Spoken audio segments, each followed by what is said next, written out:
한국 화단의 거장이 세상을 떠났다. 운보 김기창 화백. 어제 오전 운보의 연결 미사가 있었던 명동성당에는 그의 가족과 예술인들이 모여들었다. 스스로를 바보라 불렀던 화가, 하지만 아무도 그를 바보라고 부르지 않았다. 모두가 그의 죽음을 슬퍼했다.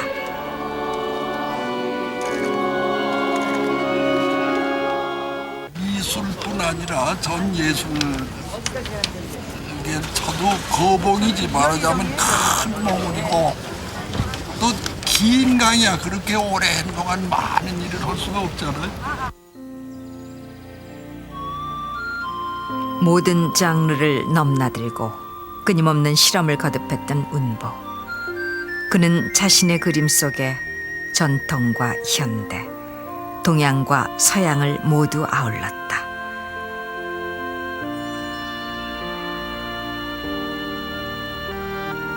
새로운 그림에 대한 운보의 도전은 그의 일생 동안 단 한 번도 멈춘 적이 없었다.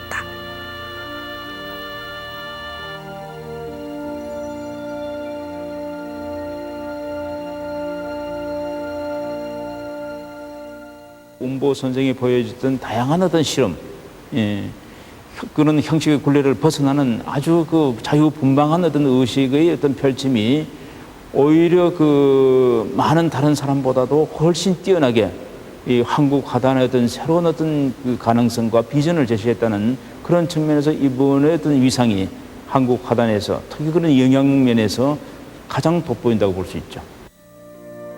들을 수 없는 장애를 예술 혼으로 승화시켰던 운보. 그 뜨거웠던 에너지는 이제 흐름을 멈췄다.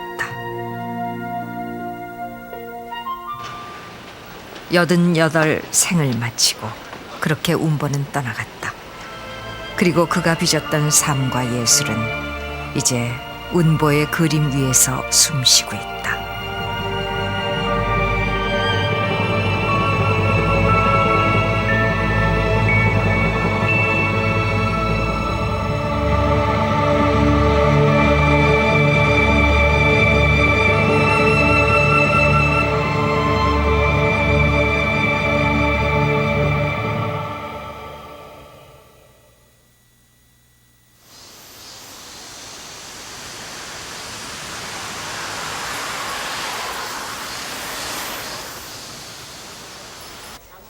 지난해 여름 서울의 한 화랑에서는 운보 김기창 화백의 생애 마지막 전시회가 열렸다.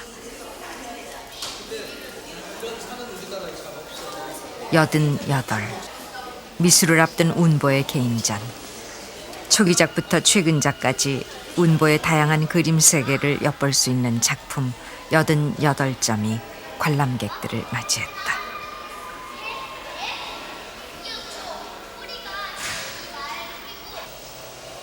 한 달여의 전시회 일정이 끝나갈 무렵 병석에 있던 운보가 전시회장을 찾았다.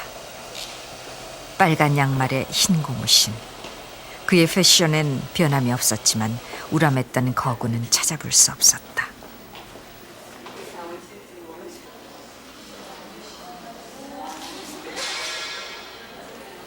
이날 운보는 한 그림 앞에서 휠체어를 멈추게 했다.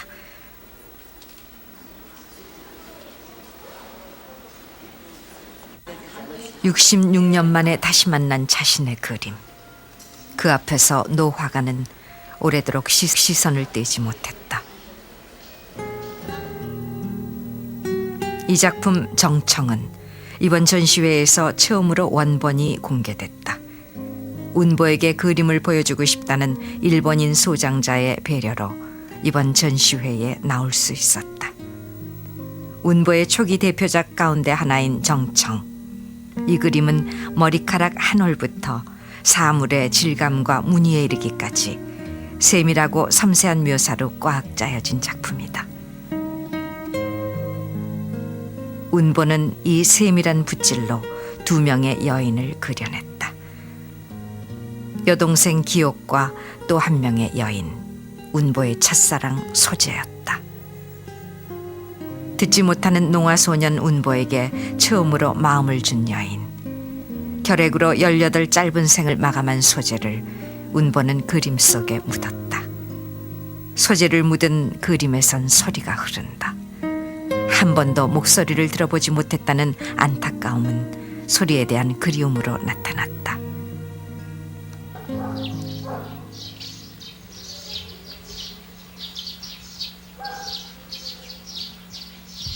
운보는 소리를 듣는 대신 보았다.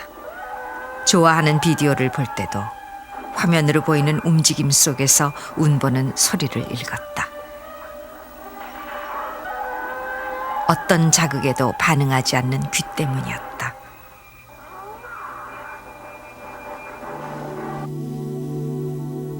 운보가 처음부터 소리를 듣지 못했던 것은 아니다. 어린 시절의 운보는 골목대장을 도맡아 하던 활달하고 평범한 소년이었다. 그런 운보에게 청각장애가 찾아온 것은 유치원을 졸업하고 보통 학교에 들어가던 7살 때였다.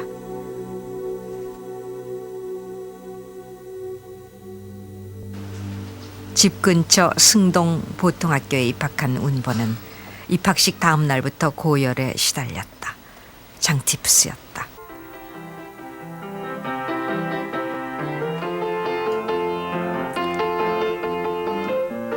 앓고 있는 맞손주를 위해 외할머니가 다려주신 인삼은 운보의 청신경을 완전히 마비시켜버렸다.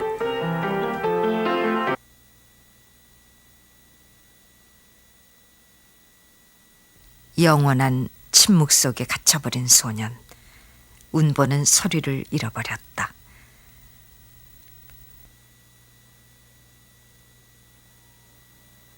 어린 시절에 쓴 동시에서 운보는 침묵의 세계에 갇힌 자신의 아픔을 노래했다. 매암 매암 매암이 울 때에 스르람이 스르르 흉내냅니다. 작년에 간 부모가 그리웠다고 매암 매암 매암이 구슬피 울면 스르람이 스르르 위로합니다. 매암 매암 매암이 울음 그치면 스르람이 스르르 노래합니다.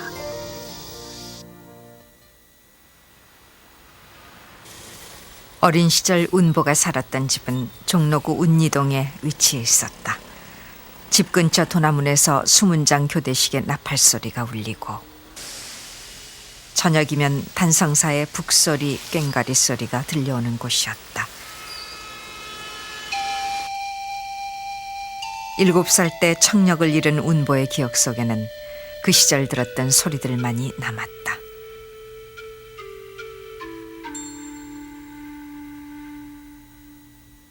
침묵 속에 갇혀버린 운보는 그 소리들을 그림으로 그려내기 시작했다.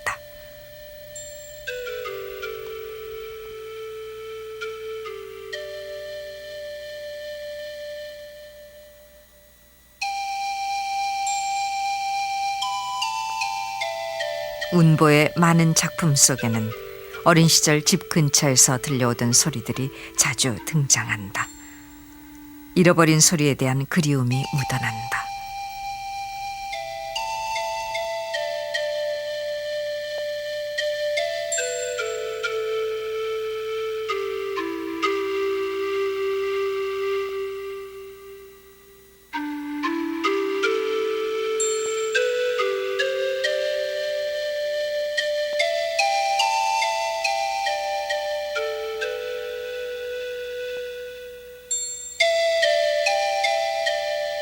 그림 속에 선생님이 듣지 못하시니까 많은 이야기를 담고 그리고 공기가 흐르고 바람이 불고 이런 걸 항상 느낄 수 있습니다. 그러니까 악사들의 그 모습을 그렸으면 그 악사들이 연주하는 풍화까지 들리는 것 같고 그리고 강아지를 그려놓고 있으면 강아지가 짖는 소리 이런 것까지 들을 수 있다고 생각되는 그런 그림들이지 않나.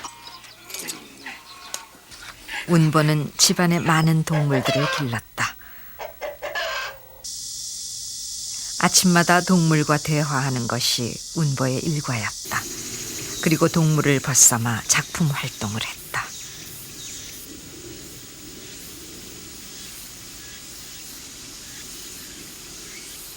움직이는 동물은 운보가 즐겨 그리던 작품 소재였다.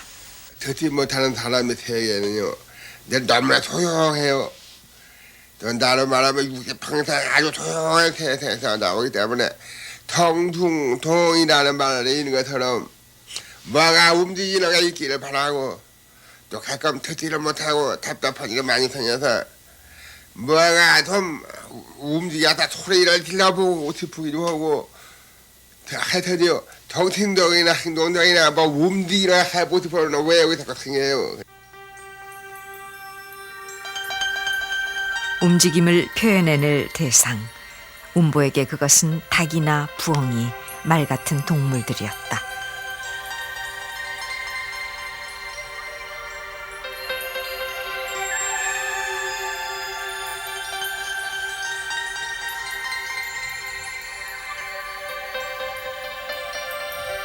운보의 동물 그림에는 움직임의 순간이 잘 포착돼 있다.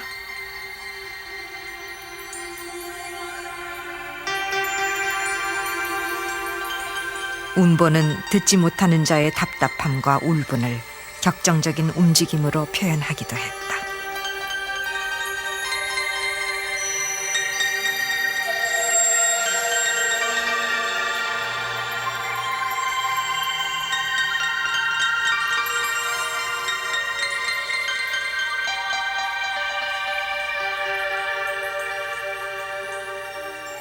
운보 선생님한테 배운 사람들은 동물 한 번 안 그려본 사람만 거진다 그렸어요. 그만큼 그분 작품 소재나 표현한 표현력에 대해서 저희가 완전히 그 신드림 것, 요즘 말로 신드림 같은 그런 그 매혹을 받았었죠. 운보에게 동물은 그림의 소재이자 좋은 친구였다. 동물과 마주 앉아 있으면 싸움도 다툼도 필요 없었다. 늘 마음이 조용하고 편안하니까 다른 담념 안 생기고 노래가 나기 또 나와요. 그동안 제 인생적인 노래하는 이제 방앗간에 살지라는 노래 풍성도는 틈에 방앗간이는 날 우리 집 사슴처럼 윤이 다다다 흐르고 까만 가지 나가서가 있다와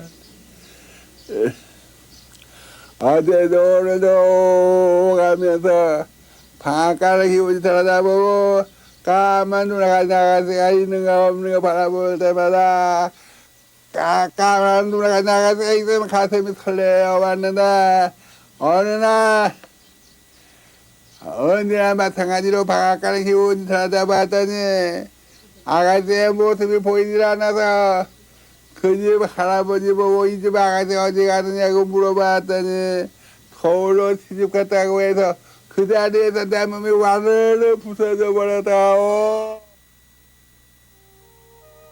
운보의 마음을 무너지게 한 여인. 운보는 평생 자신을 두고 떠나간 3명의 여인을 그리워하며 살았다.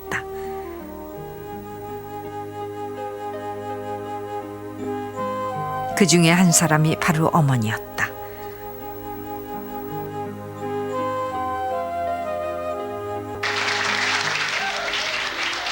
지난 95년 생애 마지막이 된 강연회에서 운보가 가장 먼저 꺼낸 이야기도 어머니에 대한 것이었다.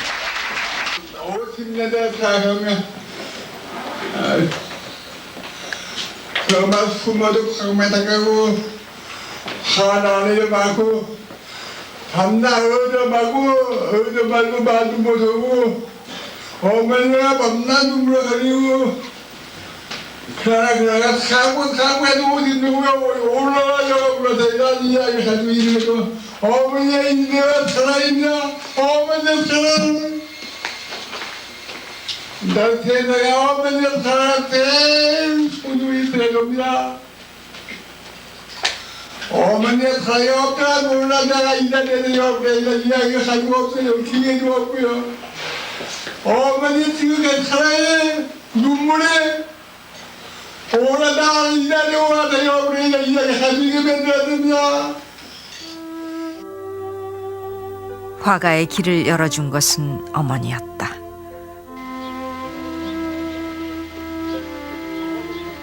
힘찬 필력과 독특한 화풍으로 자신만의 예술 세계를 구축한 운보. 그러나 보통 학교를 졸업했을 당시 운보는 17의 귀머거리 소년에 불과했다. 아들의 스케치 솜씨를 눈여겨봤던 어머니는 운보의 손을 잡고 이당 김은호의 집을 찾았다.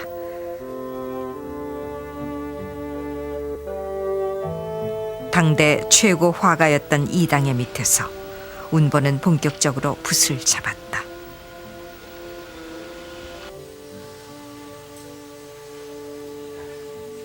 듣지 못하는 아들을 위해 어머니는 글자를 가르쳤다.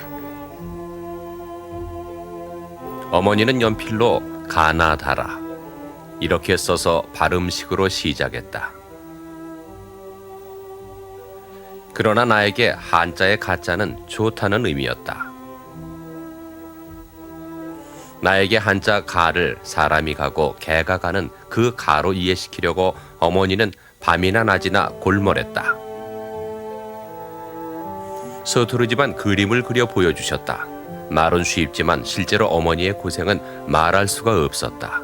어머니가 아들을 위해서는 정말 아주 참 율곡 같은 양반이야. 율곡 선생의 어머니거든. 어머니가 아들을 이렇게 벙어리라도 그렇게 그냥 저거 해서 기른다고 소문이 났어요. 그런 어머니의 기대에 보답하기 위해 운보는 더욱 그림에 정진했다. 1931년 5월 23일자 동아일보는 젊은 농아 화가에 대한 기사 하나를 실었다. 화가의 이름은 김기창. 그의 그림 판상도무가 당시 최고의 권위를 자랑하던 조선미술전시회, 이른바 선전에서 입상을 했던 것이다. 이당 문화에서 붓을 잡은 지 반년 만의 일이었다. 운보의 입선 소식을 누구보다도 기뻐했던 어머니. 하지만 어머니는 이듬해 세상을 떠나고 말았다. 38배 젊은 나이였다. 18 운보와 어린 동생들은 늙으신 외할머니 아래 남겨졌다.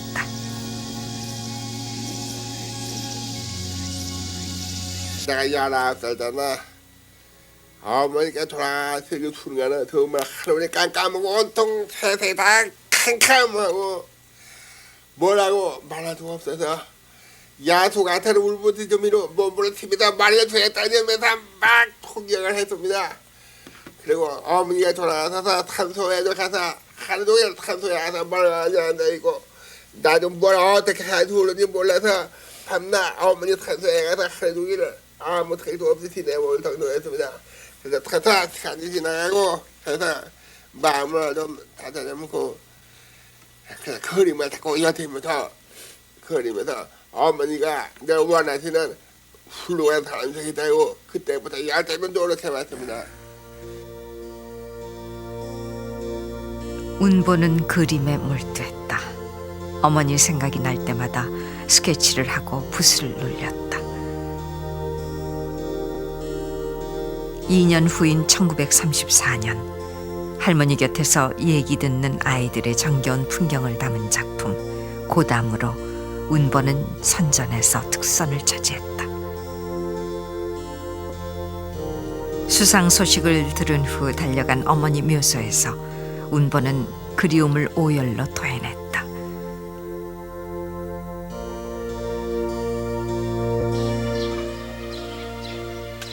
어머니 한명윤의 묘소는 지금 청주 운보의 집 뒷산에 모셔져 있다. 어머니가 청주 한씨라는 단 하나의 이유 때문에 운보는 청주로 내려왔다. 살아생전 어머니 묘소를 돌보는 일을 운보는 게을리한 적이 없었다.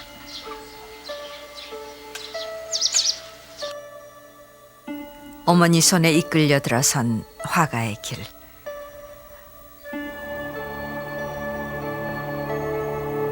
그러나 1930년대에 시작된 운보의 그림은 외색 시비에 휘말리기도 했다. 세밀한 터치와 지극히 현실적인 구성이 일본적인 색채를 짙게 풍긴다는 이유였다.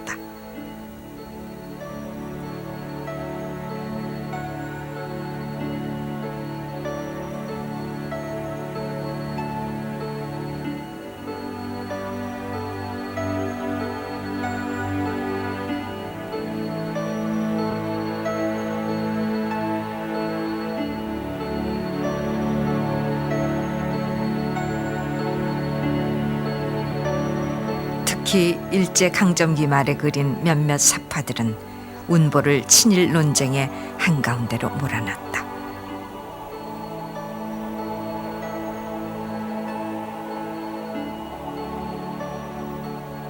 해방과 함께 운보는 일본 화풍에서 벗어났다. 계속되는 운보의 도전과 실험이 처음 시작된 것도 이 시기였다.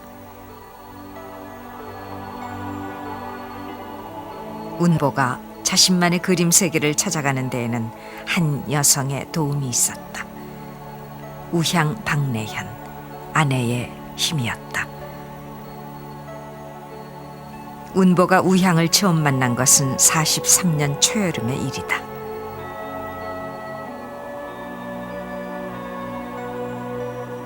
내 나이 털이 넘도록 결혼을 못해서 왜 할머니가 내가 걱정을 하셨는데 어느 날 집에 왔더니 마당에 환하게 빛이 왜 아줌마들은 그야말로 하이칼라 여성이 마당에 우뚝 서서 나를 바라보고 있었습니다.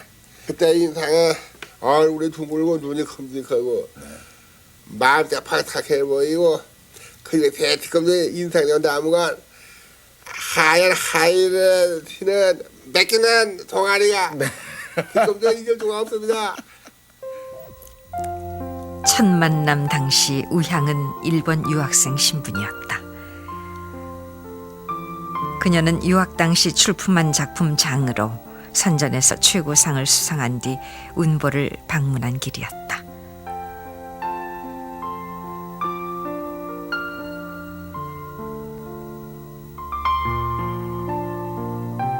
하지만 부유한 집안의 딸과 가난한 귀머거리 화가의 만남이 순탄할 리 없었다. 사랑에 빠진 운보는 혼자 애태워야 했다. 우향이 군산이에요, 친정이. 운보가 군산에 쫓아갔다고요. 그 댁을 쫓아가가지고 뭐 많은 얘기를 했겠죠. 거기서 병이 났어요. 병도 운보가 그런 날 설명인데 내가 말이야 나 답답해서 내가 병 났다고 들어놓았다고 그냥 거기서 그래서 실지병이 나버렸어요. 3년의 연애 끝에 운보는 우향과 결혼했다. 고독한 운보에게 우향은 다시 돌아온 어머니 같은 존재였다.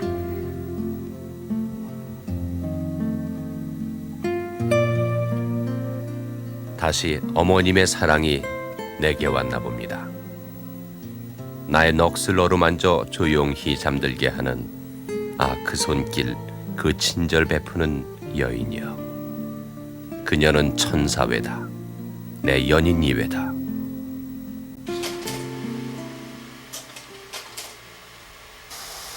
우향과의 평온한 결혼 생활도 잠시 전쟁이 터졌다. 우향과 두 아이들을 데리고 운보는 군산으로 피난을 떠났다. 먹고 살 길이 막막한 전쟁의 한복판. 운보가 할 수 있는 것은 그림 그리는 일뿐이었다. 미군들에게 5달러짜리 초상화를 그려주는 일로 나날의 생활을 이어갔다.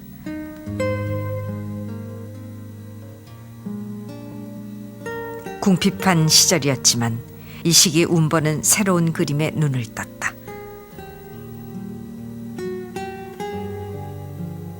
다닥다닥 붙은 판자촌과 좌판, 그 속에 부대껴 살아가는 사람들. 운보는 예쁘고 정갈한 그림 대신 서민들의 질박한 삶을 화폭에 담았다.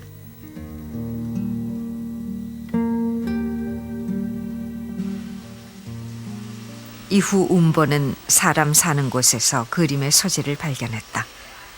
삶의 냄새가 물씬 풍기는 좁은 재래시장을 즐겨 돌아다녔던 운보.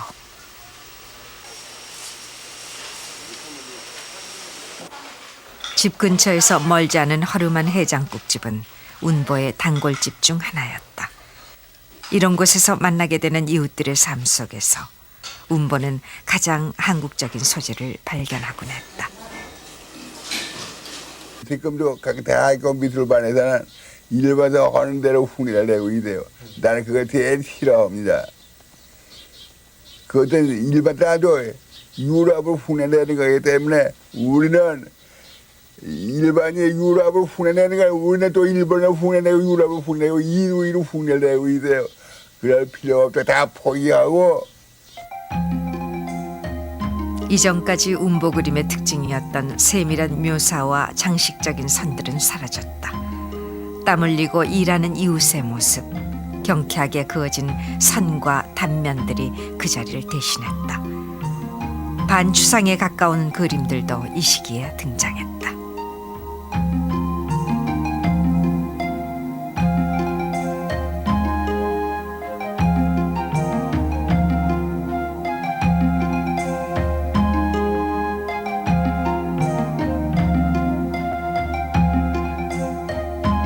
그러나 운보의 그림 변화에 가장 큰 영향을 준 것은 다름 아닌 아내 우향이었다.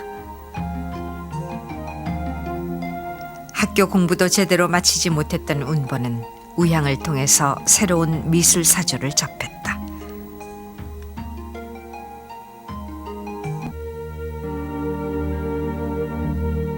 (60년대) 우향과 함께 떠난 세계 여행은 운보의 그림 세계를 더욱 넓혀주었다.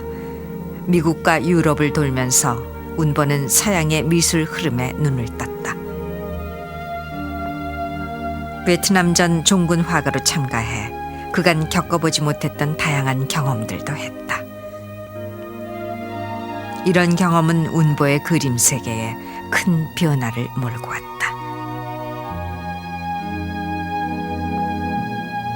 60년대 중반 이후 운보의 작품은 완전 추상으로까지 변모해갔다.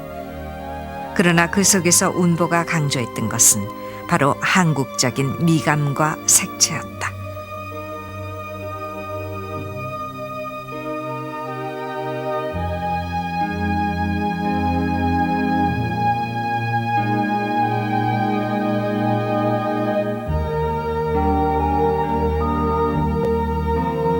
운보는 한국적인 세계를 그림으로 승화시키려 노력하면서 다양한 실험을 계속해 나갔다.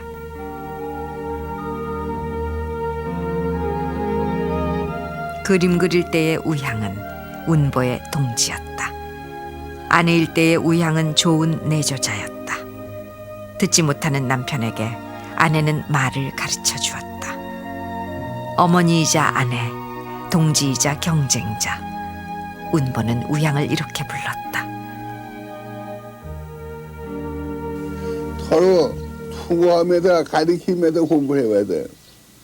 솔직하게 작품만 같은 방에서 그림이 똑같아질까봐 같은 방에서 그리더라도 그림을 개성 있게 그리도 서로 노력을 해서 보니까 내가 그린 그림이 자기 닮아가면 이게 나쁘다고 자기 잘못되고 다르게 다르게 하고 나도 그 사람이 내 작품을 닮아가면 이건 내 작품이 자기 작품이 아니라고 해서 서로 수고하면서 자기 개성 있게 그림을 그려야 노력해서 서로 발달입니다. 발달. 하지만 결혼 생활이 늘 행복한 것은 아니었다. 고집세고 외골수인 운보와 현대적이고 예민한 우향 사이에선 갈등도 다툼도 많았다.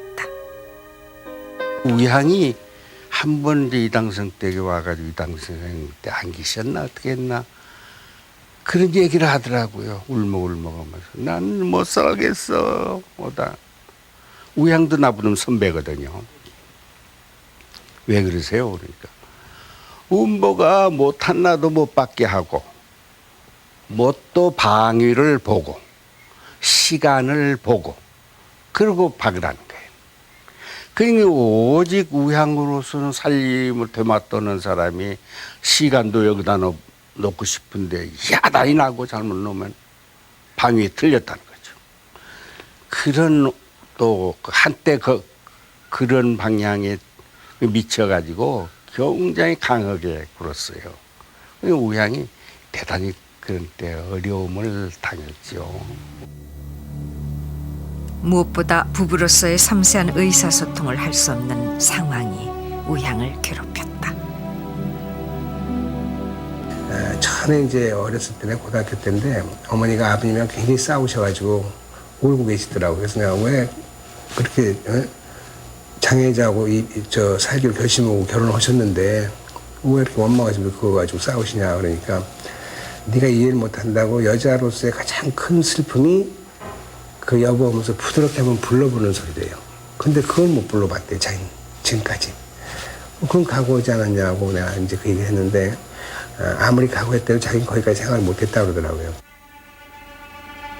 내조와 그림 작업을 병행하면서 우향은 지쳐갔다. 운보와의 싸움도 잦아졌다. 모든 것에서 벗어나 그림만 그리고 싶다는 열망도 커져갔다. 결국 우향은 혼자서 뉴욕 유학길에 올랐다.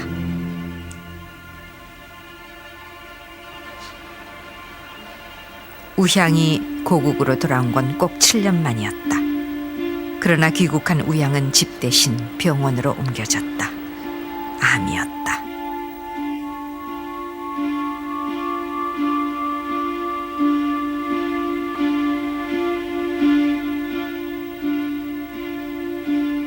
고통스러웠던 투병 생활 1년. 우향은 작가로서의 꿈을 완성하지 못한 채 75년 1월 세상을 떠났다. 우향 선생님이 작가실기 전에 제 팔을 안 놨어요. 그 몇 시간이 붙잡고 앉아서 하소연하고 돌아가셨습니다. 뭐라고? 예, 뭐냐면 내가 이제 미국서 7년 동안 공부하고 이제 막 돌아왔는데 이거 하나 흉내도 못 내고 그냥 죽는다. 그러니 이 얼마나 딱하냐. 이 한을 전부 운보선한테 맡겼죠. 평생의 동지이자 반려였던 아내 우향 박내현.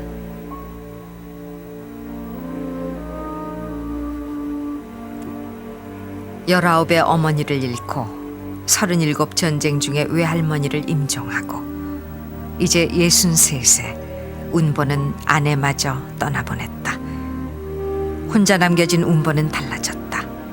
예전처럼 크게 웃지도 않았고 말도 하지 않았다.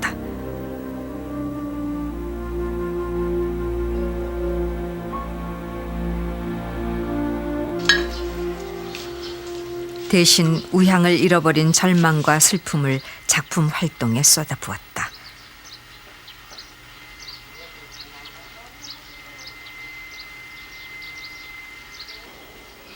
우향이 떠난 후 2달 동안 그는 무려 80여 점의 그림을 그렸다.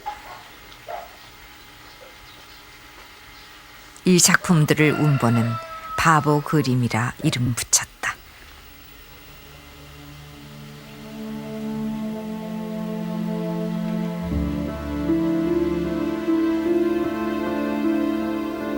가장 소중한 것을 잃은 후 무역의 상태로 돌아간 화가가 모든 것을 버리고 얻어낸 세계.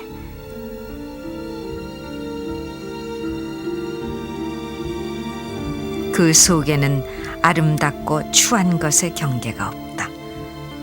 그림 속의 모든 것은 어딘가 빈 듯하고 조금씩 삐뚤어져 있다.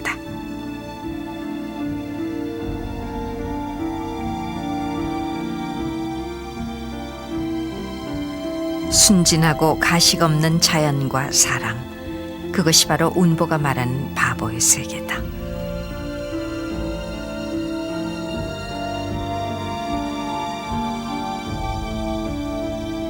바보라 무슨 의미냐고 내 그림을 특별하게 얘기해서 바보라고 하냐고 물어보는 사람들 많아. 그럼 당신이 물어보래 바보라고. 바보스러운 질문이라요. 왜 이래 봐. 당신의 질문은 아무나 욕심도 가색도 없이 순진하게 물어보니까 그게 그 바보라고 그러더라고요. 순진하고 천진하고 가색 없는 그런 사람, 그런 정신이 바로 바보더라고요. 운보의 바보 그림 속에는 조선시대 민화에서 전해 내려오는 해학성이 담겨 있다.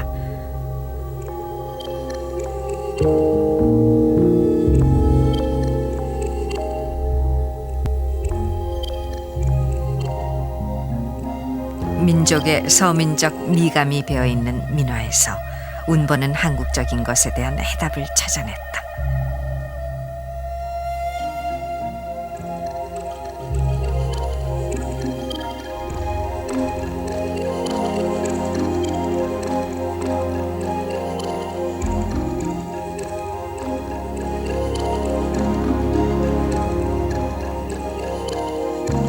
바보라는 것은 덜 된 것이다 라는 뜻을 지니고 있습니다만은 덜 된 것이야말로 진정한 아름다움에 이르는 어떤 진의 세계에 이르는 경지라고 볼 수 있습니다. 운보는 이와 같은 그 천진난만하고 그야말로 그 자연의 진의 세계에 이르는 그러한 그 무고한 세계를 추구했던 사람입니다. 그렇기 때문에 그의 바보는 우리들에게 덜 된 것으로 보이지만 실제로는 수많은 해학과 그리고 모자란 넉넉함이 있는 그림이라고 볼 수 있습니다. 듣지 못하는 바보 화가 운보. 80년대 이후 그는 열성적으로 장애인 복지 사업을 벌였다.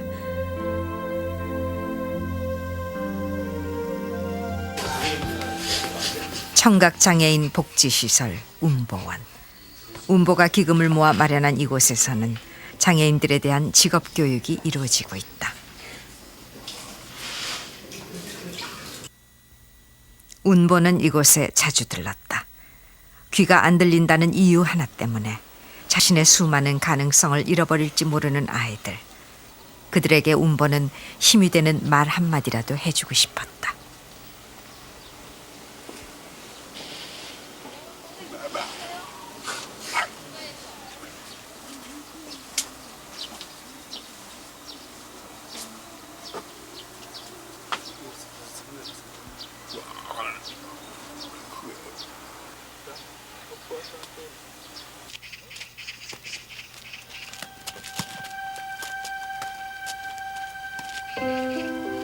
어머니와 아내에게 받았던 사랑을 다른 이들에게 나눠주고 싶어 했던 운보.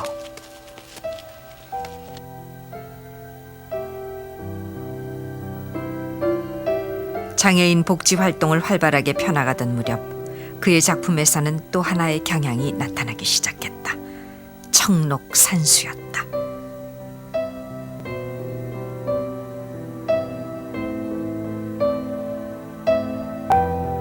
푸른 기가 감도는 녹색으로 화면을 온통 감싸고 있는 청록산수. 운보의 그림 중 대중들에게 가장 많은 사랑을 받았던 것이 바로 청록산수 계열의 작품들이다. 그러나 이 작품들에 대한 평가는 엇갈린다.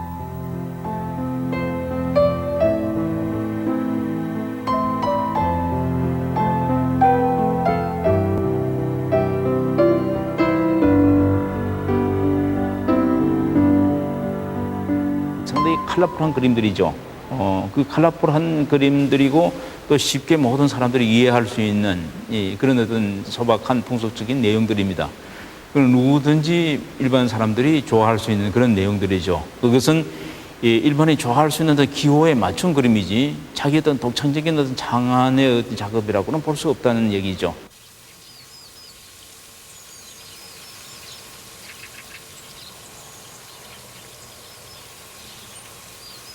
지나치게 대중적이란 비판을 받으면서도 운보가 많은 청록산수를 그린 데는 이유가 있었다. 많은 사람이 원하는 그림, 좋아하는 그림, 그런 거 얼마나 많이 그려야 하는 거예요. 그래서 일반 대중의 비율에 맞추기 위해서 하는 게 아니라 그냥 필연적이 오는 그림이에요. 그래서 나는 그 많이 주문이 오고 또 한편으로는 30만 원 하자고 해서 기금도 필요하기 때문에 나 회중과 시간 같은 거 다 희생하고라도 부탁하는 그림은 다 받아들여서 그려주고 있습니다. 운보의 이런 노력은 청음회관 건립으로 나타났다. 회관에서는 매일 청각 장애인들을 위한 교실이 열린다.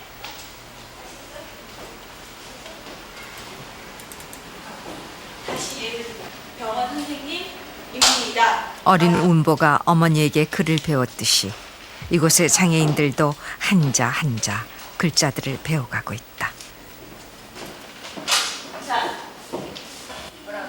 구화 교실에서는 청각 장애 아들에게 말을 가르친다.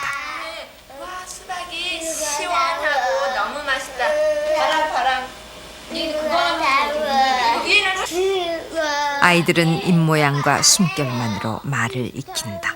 엄지공지랑 엄지양자가 젊었던 운보가 아내에게 배웠던 것처럼 수박을 먹기 시작했어요.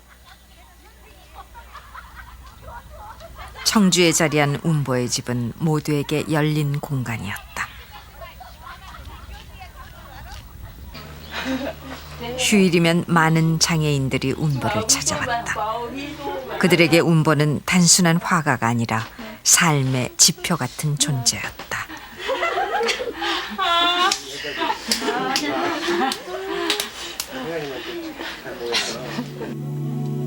쇠약해진 운보를 방문하고 돌아가는 길. 헤어질 때면 그들은 늘 같은 인사를 나누곤 했다. 그들만의 소리 없는 인사, 사랑합니다.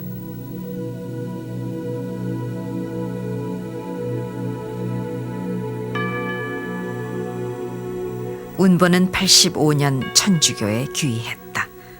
베드로라는 세례명도 받았다.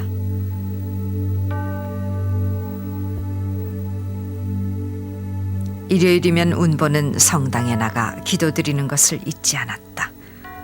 성모 마리아에게 기도드릴 때면 어머니한테 얘기하는 것 같아 눈물이 난다고 했다.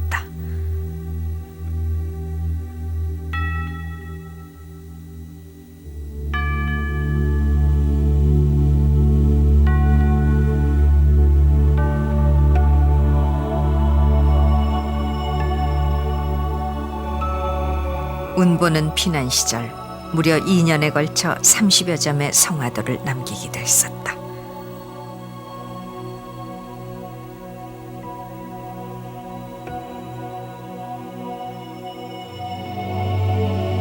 성당과 수녀와 비둘기라는 작품도 비슷한 시기에 완성했다.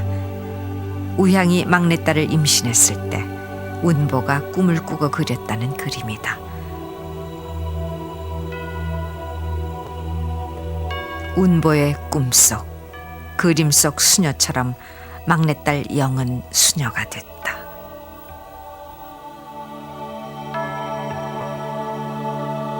종교에 귀의하면서 운보는 욕심을 버렸다. 소리를 듣지 못한다는 것은 더 이상 운보를 괴롭히지 못했다.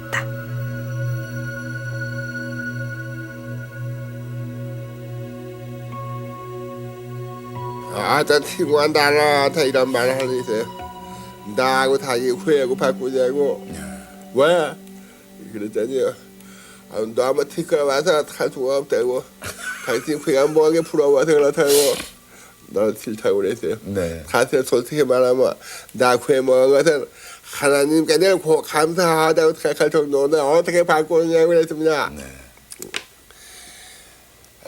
사실은요, 후회가 먹었기 때문에 무탄대는 행복하다고 생각합니다. 다른 사람이 가질 수 없는 걸 가지고 있어요. 그건 남은 아니고 모두 농하다들도 마찬가지예요. 그렇지만 듣고 싶은 게 별로 없지만 단 하나가 있어요. 네. 내가 사랑하는 사람의 말을 듣고 싶은 거예요. 오랜만에 심경자 교수가 스승 운보를 찾아왔다.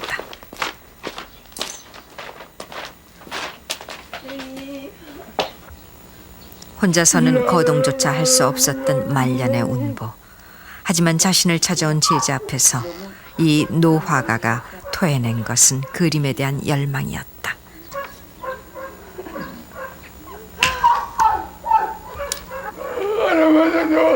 내 일만 해도 왜 놀아 내 딸이 마누야 내 일하고 놀아 조금 쉬시라고, 조금 쉬시라고. 너무 일을 많이 하셔서 좀 쉬시라고. 고혈압으로 쓰러진 이후 운보는 붓을 놓았다. 운보와 우향의 이름을 따서 지은 운향 미술관에는 완성되지 못한 작품들이 화가의 손길을 기다리고 있다.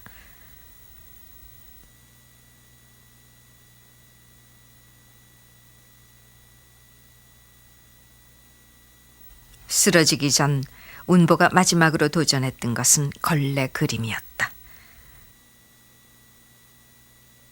프랑스에서 전시회를 열 계획으로 운보는 걸레 그림에 매달렸다.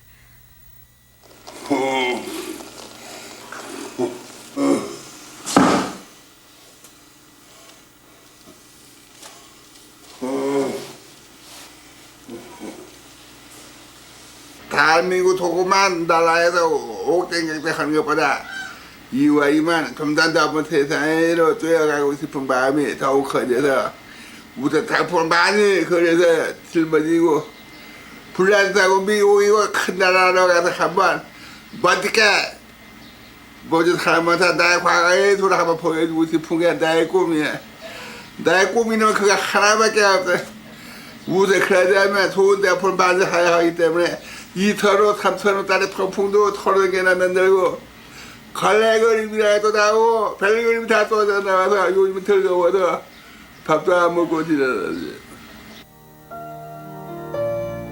운보의 걸레 그림에는 동양 미술의 생명인 선과 여백이 강조돼 있다.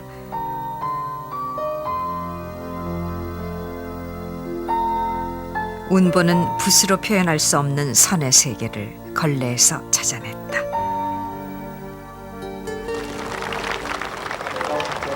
현대갤러리에서 열렸던 팔순 회고전에서 운보는 자신의 식지 않는 창작력을 과시하기도 했다.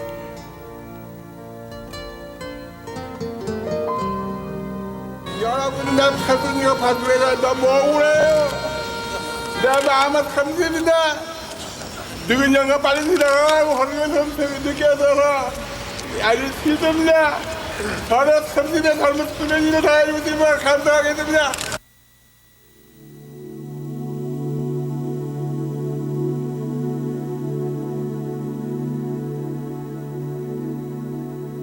운보는 평생 한자리에 머무름 없이 치열하게 그림과 싸워왔다.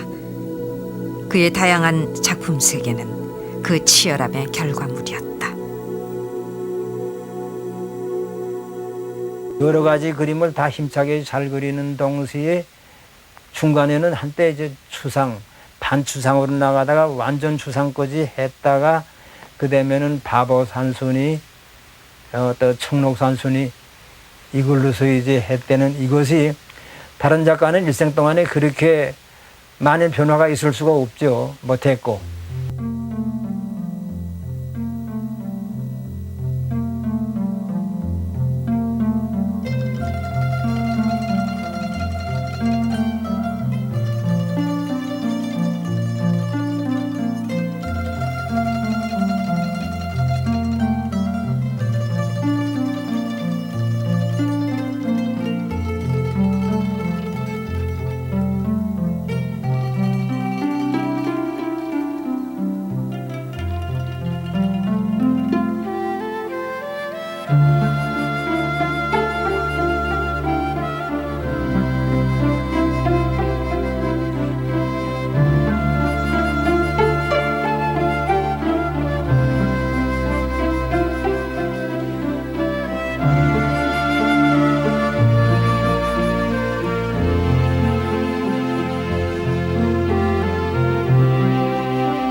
어린애의 마음처럼 당신이 하고 싶으신 것을 그냥 자연스럽게 쏟아놓는, 이렇게 넘쳐서 나오는 것은 막을 길이 없지 않습니까? 예, 그런 체질적인 작가가 조선시대에도 예를 들면 이제 무슨 오원 장승업 같은 사람이라든지 뭐 이런 사람이 좀 그런데 속한다고 볼 수 있겠네요. 대표적으로 그런 아주 그 속에 들어있는 것을 그대로 적나라하게 체질적으로 드러내는 이런 작가, 참 어떻게 보면 나오기 힘든 그런 그 작가가 아닌가 하는 생각을 합니다.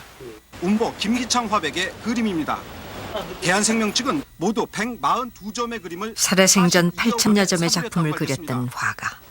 하지만 그에게 그림은 거의 남지 않았다. 개인 소장자들로부터 18억 원에 구입했다고 말했습니다.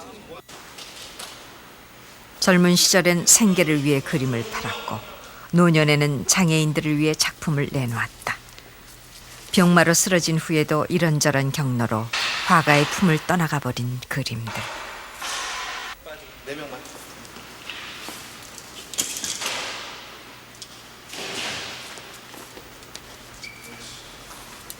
마지막 전시회가 끝났지만 이 작품 중 한 점의 그림도 운보에게 돌아오지 못했다.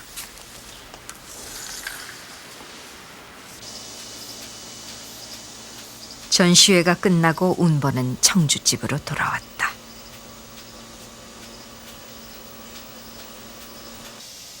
위급한 상태를 몇 번이나 넘긴 운보. 그에게는 마지막까지 놓을 수 없었던 두 가지 소원이 있었다.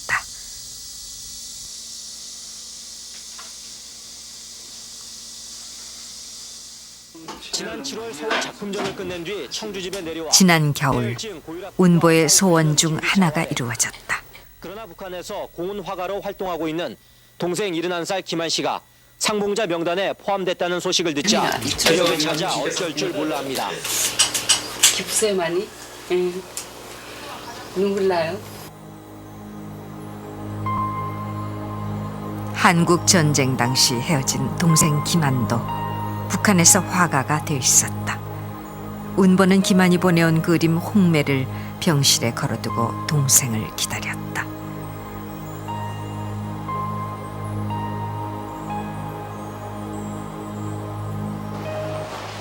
그리고 2달 후 50년 만에 형제가 만났다.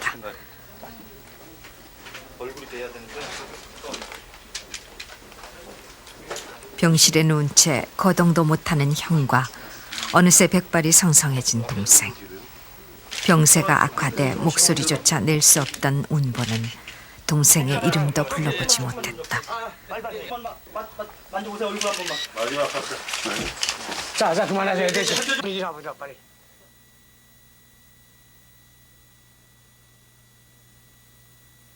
그리고 남은 또 하나의 소원은 아내를 다시 만나는 것이다. 사별한 지 25년.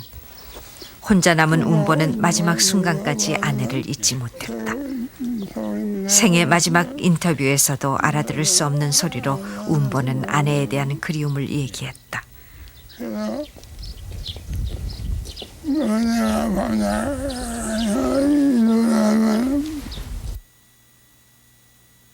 그리곤 우향을 보냈던 그 1월, 운보도 아내의 곁으로 갔다.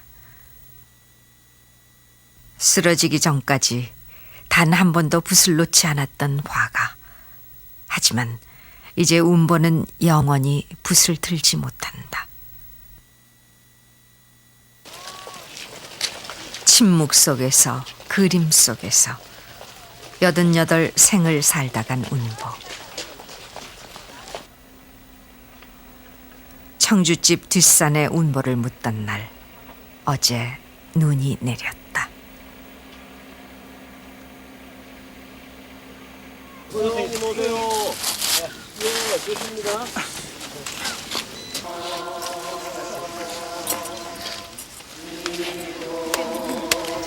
그러다가 자기가 걸어온 1년을 되돌아보면 이거 큰일 났다고 생각해. 왜? 아이고, 자기 나이만 먹고 몸만 들어가는데 사놓은 게 없고, 나 화가니까 그림만 보고 마음에 드는 게 사놓은 게 없어서 정말 큰일 났다고. 도반심이 생겨. 그렇다고 도반심을 한다고 좋은 작품이 나올 일이 없어서 나는 보는다고 마음은 너지 먹고 밤새 달고 먹고 산보라고 돌아다니다. 기분 나면 또 한다는 줄 그리고 앞으로 그런 생활을 계속 할 거라고. 이것이 나의 인생이고 닮보이고 어느 뱀이면 다른 사람 닮고 신사는 같아요. 부러워요.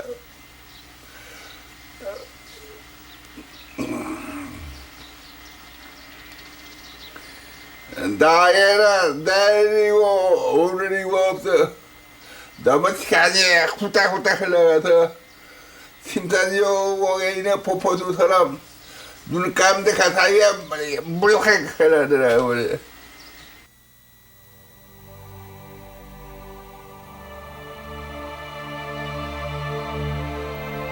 듣지 못했기에 보이는 것으로 세상을 이해했던 소년. 화폭 위에서 세상과 소통하며 소년은 화가 운보가 됐다. 운보는 일생 동안 누구도 흉내낼 수 없는 다양한 작품들을 남겼다. 그 그림 속에 자신의 일생을 담은 운보. 그렇게 그림 속의 삶과 예술을 묻고 어머니와 아내 곁으로 거장 운보는 갔다.